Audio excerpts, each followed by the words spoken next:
जब हम vertical flight के बारे में सोचते हैं तो सबसे पहले दिमाग में एक हेलीकॉप्टर की इमेज आती है। ऊपर एक बड़ा मेन रोटर, टेल पे एक छोटा रोटर और ब्लेड्स की वो लाउड चॉपिंग साउंड जो हवा को कट करती है। और अगर हम मल्टी रोटर ड्रोन की बात करें तो उसमें 4 या उससे ज्यादा प्रोपेलर्स होते हैं। लेकिन क्या हो अगर फ्लाई करने का एक बिल्कुल अलग तरीका हो, ऐसा सिस्टम जो हेलीकॉप्टर या ड्रोन के ट्रेडिशनल रोटर्स पे डिपेंड ना करे। सोचिए एक फ्लाइंग मशीन जो हॉवर कर सके, साइडवेज मूव कर सके या एक ही जगह पर स्पिन कर सके बिना अपनी बॉडी को टिल्ट किए। सुनने में साइंस फ्रिक्शन जैसा लगता है, लेकिन ये फैंटेसी नहीं है। इस टेक्नोलॉजी को कहते हैं साइक्लॉइडल प्रोपल्जन और फ्यूचर में ये टेक्नोलॉजी फ्लाइट का पूरा कॉन्सेप्ट ही चेंज कर सकती है। पहली नजर में एक साइक्लॉइडल रोटर का डिजाइन काफी स्ट्रेंज लगता है। ये ट्रेडिशनल एयरक्राफ्ट प्रोपेलर की तरह नहीं होता, ज्यादा एक पैडल व्हील या मैकेनिकल ड्रम जैसा दिखता है। इसमें लॉन्ग हॉरिजॉन्टल ब्लेड्स नहीं होते जो फैन की तरह रोटेट करें। इंस्टेड आपको एक रोटेटिंग सिलेंडर दिखता है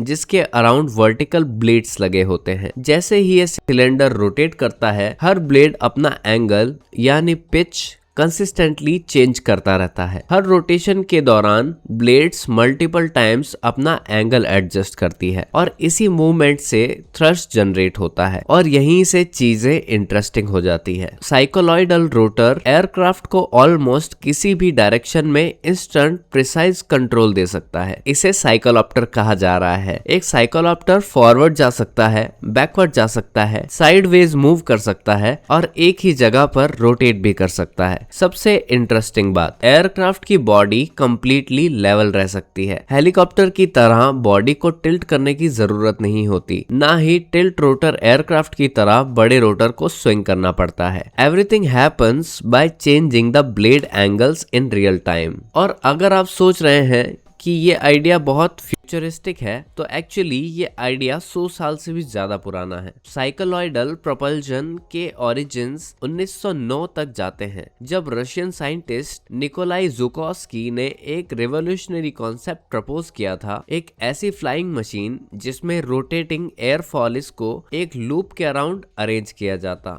आइडिया बहुत एम्बिशियस था, लेकिन उस वक्त टेक्नोलॉजी रेडी नहीं थी। अर्ली इंजन्स में इनफ पावर नहीं थी और मैकेनिकल सिस्टम्स के पास ब्लेड्स के पिच को इतनी प्रिसीजन से कंट्रोल करने का कोई प्रैक्टिकल तरीका नहीं था। लेकिन जुकोस्की का आइडिया एक सीड प्लांट कर चुका था और वही आइडिया बाद में एविएशन की सबसे इंटरेस्टिंग इंजीनियरिंग चैलेंजेस में से एक बन गया। 20th सेंचुरी के अर्ली ईयर्स में अलग अलग इन्वेंशंस ने इस कॉन्सेप्ट को दोबारा ट्राई किया। यूरोप में एक्सपेरिमेंट्स हुए, जापान में एक्सपेरिमेंट्स हुए, यूनाइटेड स्टेट्स में भी एक्सपेरिमेंट हुए। कुछ एयरक्राफ्ट फ्लाइंग बैरल्स जैसे दिखते थे, कुछ जायंट फार्मिंग मशीन्स जैसे लगते थे जिनके अराउंड स्पिनिंग आर्म्स होते थे। कुछ मशीन तो ग्राउंड से थोड़ा लिफ्ट भी कर पाई, लेकिन ज्यादातर एक्सपेरिमेंट फेल हो गए। टेक्नोलॉजी अभी रेडी नहीं थी। सिस्टम ब्लेड मूवमेंट को एक्यूरेटली कंट्रोल नहीं कर पाते थे। मैकेनिकल फोर्सेस बहुत ज्यादा थे और कई इन्वेंटर्स को पब्लिक रेडिक्यूल का भी सामना करना पड़ा था। जब एविएशन जेट्स और हेलीकॉप्टर्स की तरफ मूव कर रही थी, तब वेरिएबल थ्रस्ट डायरेक्शन का कॉन्सेप्ट अनएक्सपेक्टेड जगह पर दोबारा जिंदा हुआ, पानी के अंदर। 1930s में ऑगस्टियन इंजीनियर अर्नेस्ट स्नाइडर ने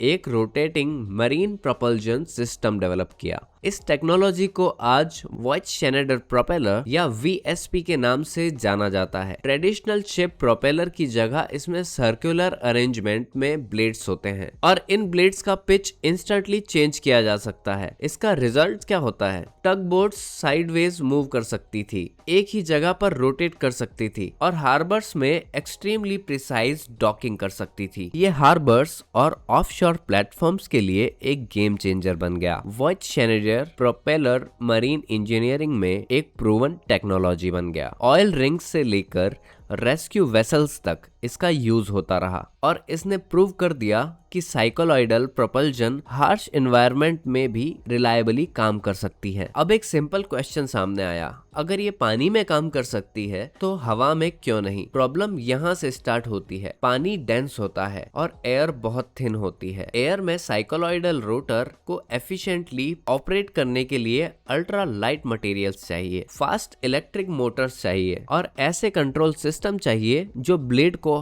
100 ऑफ टाइम्स पर सेकंड एक्यूरेटली एडजस्टमेंट कर सके। 20th सेंचुरी के मेजॉरिटी पार्ट में ये टेक्नोलॉजीज एग्जिस्ट ही नहीं करती थी, लेकिन फिर दुनिया बदली। इलेक्ट्रिक मोटर्स आए, कंपोजिट मटेरियल्स इंप्रूव हुए, डिजिटल फ्लाइट कंट्रोलर्स पावरफुल हुए और इंजीनियर्स ने सोचना स्टार्ट किया, क्या अब फाइनली साइकोलॉइडल प्रपोल्जन को एयर में प्रैक्टिकल बनाया जा सकता है। मॉडर्न डिजाइन्स में ओल्ड मैकेनिकल लिंकेजेस को इलेक्ट्रॉनिक कंट्रोल्स ने रिप्लेस कर दिया है। High speed servo motor blades की पिच को एक्सट्रीमली क्विकली एडजस्ट करते हैं। सेंसर्स कंटिन्यूसली विंड, बैलेंस और थ्रस्ट को मेजर करते हैं और कंप्यूटर्स रियल टाइम में कैलकुलेट कर सकते हैं कि हर ब्लेड को एग्जैक्टली कितना एडजस्ट करना है। जो काम पहले गियर्स, रॉड्स और कॉम्प्लिकेटेड मैकेनिकल सिस्टम से करना पड़ता था, आज वो माइक्रो प्रोसेसर्स और लाइट वेट एक्चुएटर्स से कर सकते हैं। और इसी वजह से मॉडर्न साइकोलॉइडल प्रपल्जन सिर्फ पॉसिबल ही नहीं, पोटेंशियली रिवोल्यूशनरी भी हो सकती है। अगर आप इस वीडियो को देख रहे हो तो सब्सक्राइब जरूर करना, क्योंकि मुझे जुकाम हो रखा है और मैं फिर भी ये वीडियो बना रहा हूँ। तो बात करते हैं हेलीकॉप्टर के केस में स्वॉश प्लेट्स, टेल, रोटर्स और कॉम्प्लेक्स ट्रांसमिशन की जरूरत होती है, लेकिन साइक्लोप्टर में मूवमेंट का मेजर कंट्रोल ब्लेड्स के थ्रू होता है। एयरक्राफ्ट को टिल्ट करने की जरूरत नहीं है, मैसिव असेंबलीज को स्विंग करने की जरूरत नहीं है, बॉडी लेवल रह सकती है और थ्रस्ट की डायरेक्शन चेंज हो सकती है। इसका मतलब होता है कि smoother control, less mechanical stress और पोटेंशियली ग्रेटर रिलायबिलिटी, ताकि आप उड़ते हुए जमीन पे गिरो नहीं। और फिर आता है नॉइस। ट्रेडिशनल हेलीकॉप्टर और ड्रोन रोटर्स बहुत ही टर्बुलेंस और टिप वॉर्टिसेस क्रिएट करते हैं और वही फैमिलियर लाउड चॉपिंग की साउंड प्रोड्यूस करते हैं। साइकोलॉइडल रोटर्स कंपैरेटिवली मोर यूनिफॉर्म एयर फ्लो क्रिएट कर सकते हैं और थियोरेटिकली इन्हें लिफ्ट जनरेट करने के लिए ट्रेडिशनल प्रोपेलर्स की तरह एक्सट्रीम रोटेशन स्पीड्स की जरूरत नहीं होती, इसीलिए ये क्वाइटर हो सकते हैं। अर्बन एयर मोबिलिटी के लिए ये बहुत ही इंपॉर्टेंट हो सकता है। इमेजिन फ्यूचर एयरक्राफ्ट जो सिटीज के ऊपर फ्लाई करते हैं, आपके घर के ऊपर, स्कूल्स के ऊपर, बिल्डिंग्स के बीच, किसी को भी स्काई में थाउजेंड्स ऑफ बजिंग प्रोपेलर्स नहीं चाहिए। साइकोलॉइडल प्रपल्जन यहाँ एक क्वाइटर अल्टरनेटिव ऑफर कर सकते हैं। इस टेक्नोलॉजी का एक इंटरेस्टिंग एडवांटेज है रिडंडेंसी। एक कन्वेंशनल क्वाडकॉप्टर में एक रोटर फेल हो जाए तो सिचुएशन एक्सट्रीमली डेंजरस हो सकती है, लेकिन साइक्लोप्टर के केस में ऐसा नहीं होगा। इसमें रिमेनिंग रोटर्स अपने थ्रस्ट डायरेक्शन को इमीडिएटली एडजस्ट करके कंपनसेट कर सकते हैं। ये additional control flexibility future passenger drones को पोटेंशियली सेफर बना सकती है, लेकिन ऑब्वियसली टेक्नोलॉजी परफेक्ट नहीं है। साइकोलॉइडल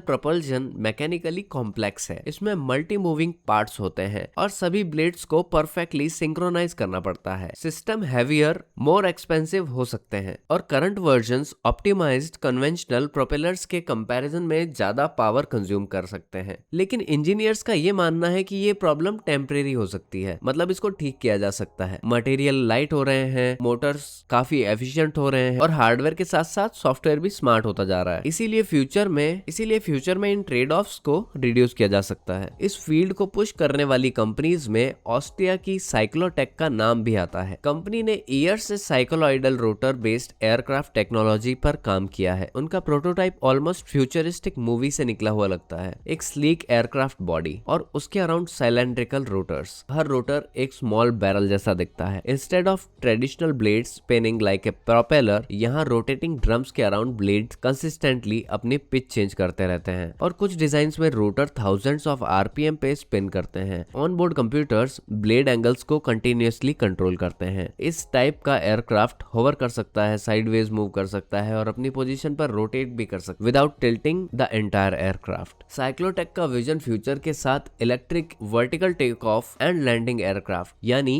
ईवीटॉल्स डेवलप करना है। ऐसे एयरक्राफ्ट जो अर्बन एनवायरनमेंट में ऑपरेट कर सकते हैं, लेस नॉइस के साथ और बेटर कंट्रोल के साथ। कंपनी ने फ्लाइट टेस्टिंग भी की है और टेक्नोलॉजी को लार्जर एप्लीकेशन तक स्केल करने का गोल रखा है। अगर ये टेक्नोलॉजी सक्सेसफुली मैच्योर होती है तो इसका यूज सिर्फ स्मॉल ड्रोन तक लिमिटेड नहीं रहेगा। फ्यूचर में कार्गो एयरक्राफ्ट, रेस्क्यू एयरक्राफ्ट और इवन पैसेंजर एयर टैक्सीज में भी इसका यूज पॉसिबल हो सकता है। साइकोलॉइडल प्रपल्जन का सबसे इंटरेस्टिंग पार्ट इसका रियल वर्ल्ड कंट्रोल है। इंस्टेंट ओमनी डायरेक्शनल मूवमेंट यानी थ्रस्ट ऑलमोस्ट किसी भी डायरेक्शन में पॉइंट किया जा सकता है। इमेजिन एक अर्बन फ्लाइंग टैक्सी जो टाइट स्पेस में मैन्यूवर कर सके, या एक सर्च एंड रेस्क्यू ड्रोन जो डिफिकल्ट कंडीशन में प्रिसाइज पोजीशन होल्ड कर सके, या एक एयरक्राफ्ट जो गस्टी विंड में भी स्टेबल रह सके। इवन लैंडिंग टाइनी पैड्स पर भी मोर प्रिसाइजली हो सकती है। Theoretically future aircraft mid air में इनक्रेडिबली एक्यूरेट पोजीशनिंग मेंटेन कर सकते हैं। ऑफ कोर्स स्केप्टिक्स भी हैं। उनका सिंपल क्वेश्चंस है, जब सिंपलर सॉल्यूशन ऑलरेडी एग्जिस्ट करते हैं